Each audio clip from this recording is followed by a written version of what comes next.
I've just been buying as much trophy assets as I can for a kind of long 10-year time horizon, because I think this is the last chance you'll ever get to buy this stuff at the kind of prices it is. Strategy, be long. Don't sell. Don't get shook. Don't use too much leverage. Welcome back to our channel. Today, we have a fascinating discussion to share with you featuring two prominent figures in the cryptocurrency world. Raoul, CEO of Real Vision, and Arthur Hayes, co-founder of BitMEX. Raoul kicks off the conversation by sharing his bold investment strategy, stating that he's heavily invested in Solana, about 90% of his portfolio. He explains that this bet has paid off significantly over the current cycle. Powell's approach isn't just about holding Solana. He also capitalizes on the NFT market, particularly high-end pieces from artists like Beeple and XCOPY. By diversifying within the crypto space, Powell is building a robust long-term portfolio that he believes will appreciate dramatically. Arthur Hayes provides his insights on risk management in the crypto space. He underscores the importance of not over-leveraging and maintaining a diversified portfolio. Hayes also highlights the significance of stablecoins like Athena, which his family office has heavily invested in.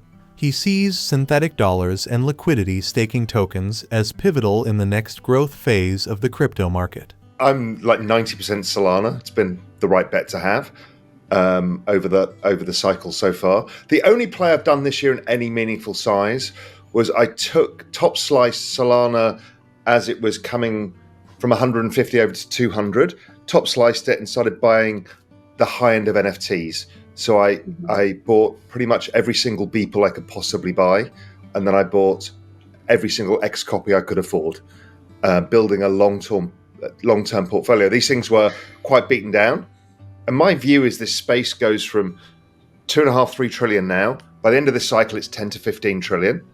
By the end of, let's say, 2032, just extrapolating the normal log trend of this, it's $100 trillion by 2032. That from here is $97 trillion of wealth that is going to come. This is the largest, fastest accumulation of wealth in all recorded history. Let's assume I'm a total moron, which is a good thing to do, and I'm wrong by 50%. It's still a $50 trillion wealth accumulation. That is the entire history of wealth accumulation of the S&P 500 and its market cap. So the amount of wealth that's going to get generated is going to get recycled into the space. People will buy high-end property in nice places, but a lot of people in this space won't go outside of this space, and it gets recycled, whether it's VC, whether it's the opportunities of building the applications layer, but really people seek trophy assets. And so I've just been buying as much trophy assets as I can for a kind of long 10-year time horizon, because I think this is the last chance you'll ever get to buy this stuff at the kind of prices it is. The banana zone is something that both Arthur and I talk a lot about. It's that point in the cycle where liquidity comes in, where central banks need to refi all of the debt. It's when politicians bribe the people with plenty of candy.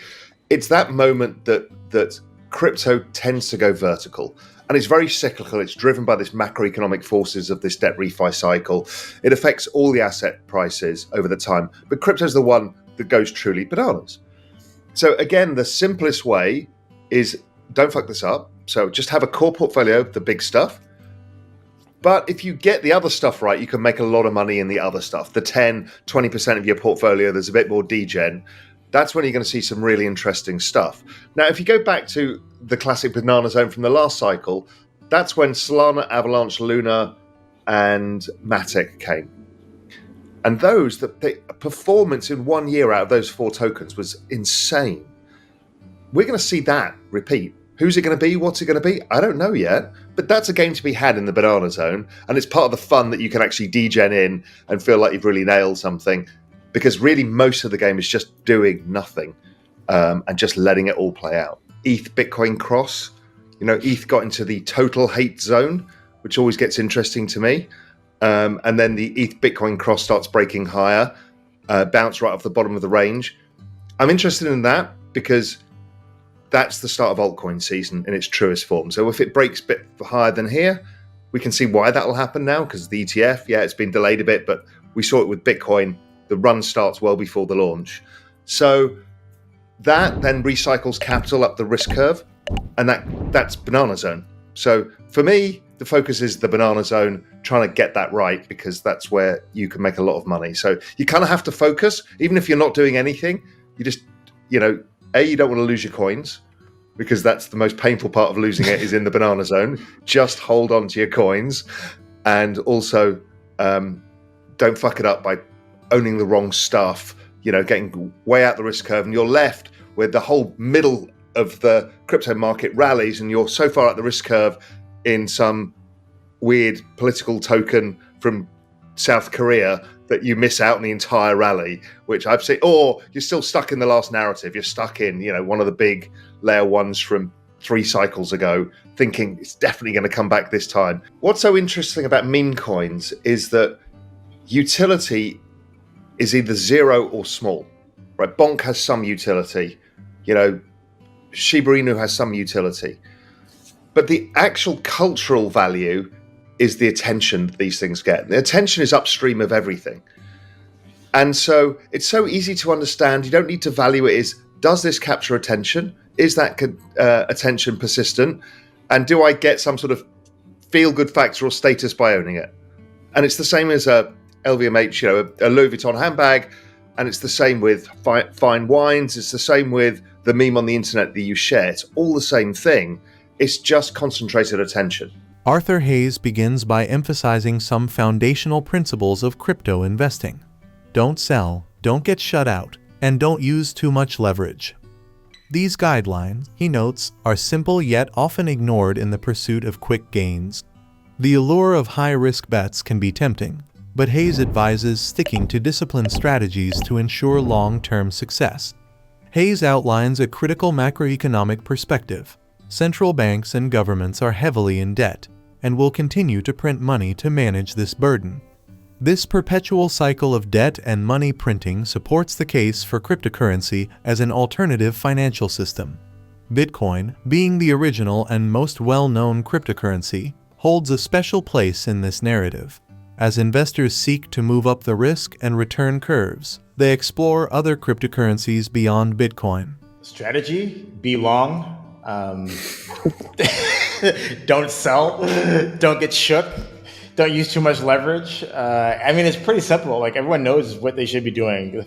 Obviously, we all never do it because it's fun to YOLO some bullshit. But at the end of the day, it's very, very simple. If you believe that central banks and governments are in debt, will continue to be in debt, will continue to print money, will continue to hand out, welfare to buy votes or support from the population at large, then crypto is the answer. Obviously, Bitcoin's the OG thing, and I own a lot of Bitcoin. And then as you move up the risk curve and hopefully up the potential return curve as well, then you get into the shitcoin space. Obviously, the standout thing for Maelstrom, my family office this year, has been Athena, in terms of how amazing Guy and his team have executed on this vision of creating a synthetic dollar and displacing Tether USDC. I think that Athena now sits at about 3 billion-ish circulation, which puts it the number fourth largest, if you want to call it, US dollar stablecoin out there. And I think that is probably our best thing that we've done as a fund this cycle. And I think that we're only getting started in terms of the impact that Athena is going to have on the ecosystem. And then probably number 2 would probably be something called like EtherFi and the whole liquid restaking token ecosystem. Obviously, EigenLayer is going live later this year. We have a bunch of other plays in that sort of vertical as well. So I would say those are the 2 things that are standout highlights for our portfolio so far this cycle. If you think about the biggest risk of the last cycle was a centralized counterparty getting into credit issues, right? And so usually the issues in crypto are we love decentralization, but then we want to make money, so we go do centralized stuff and we bid up the centralized stuff until they invariably blow up because their business models are incompatible with decentralized bearer assets, right? And this has happened over and over and over again. So how do I think this could play out in this particular cycle? What are the centralized entities that we trust and are basically driving this bull market? ETF fund managers. What do they all do? Custody their assets at probably just Coinbase, maybe a few banks if one of these rules in the US passes. So what are we going to do? We're going to accumulate, hundreds of billions, maybe even trillions of dollars worth of crypto and probably, less than 20 firms who are all going to custody with probably less than 5 institutions.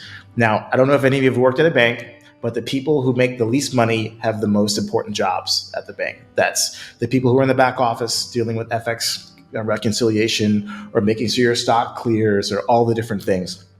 And so if you think about at a custodian of crypto in a TradFi bank, because now they want to get into doing custody because they see Coinbase making all this money from BlackRock and all these guys, and the regulations force you to custody with a third party. So why don't they force you to custody with Bony, BONY Mellon, or one of the standard people? So now you have all this crypto in these firms where the person who is probably the easiest to get hacked probably makes like $50,000, $60,000 a year, who's completely overworked, has no respect at work, and they don't give a fuck about internet security. It's not their fucking money. If I'm going to hack crypto, I'm going after one of these US custodians, one of these banks, who internet security is just like an afterthought. They have no fucking clue what they're doing, because never have they had to custody an asset, or if they lose it, they don't get to call up the treasury or the Fed and get another bailout. You can't get bailed out of crypto, because there's no one to call to create the Bitcoin out of thin air or the Ether out of thin air, whatever it is that you own on your balance sheet.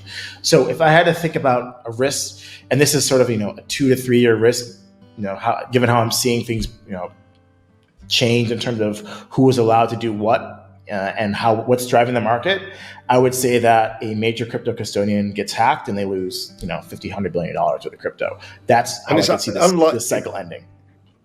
And it'd be unlikely to be Coinbase, so they kind of know the game. Yeah. But it's all the new people who, as you said, have no clue of the complexity of bearer assets because they got rid of them all. The other one for me that I observe, and it's a great business, but 90% of the entire option market is a deribit. That's the entire option market of crypto, billions and billions of dollars. There's a risk there. There's a risk there because the amount of people who use that one counterparty as the centralized place for options, all the OTC options get laid off there. So that's another risk factor. We need more option houses, some exchanges, platforms, everything, just to stop concentrating it, because there's a lot of use of derivatives now in that part of the world, and we don't know who's going to end up holding the baby when it blows up. Hayes remains optimistic about the future of crypto. He stresses the need for continuous innovation and the importance of decentralization to mitigate systemic vulnerabilities. By expanding the ecosystem and reducing reliance on a few centralized entities, the crypto market can become more resilient and robust. Hayes reiterates the importance of not over-leveraging and maintaining a balanced portfolio. He encourages investors to stay informed about macroeconomic trends and to be cautious of emerging risks in the market. The goal is to build a diversified portfolio that can weather volatility and capitalize on long-term growth opportunities. Please like and subscribe my channel.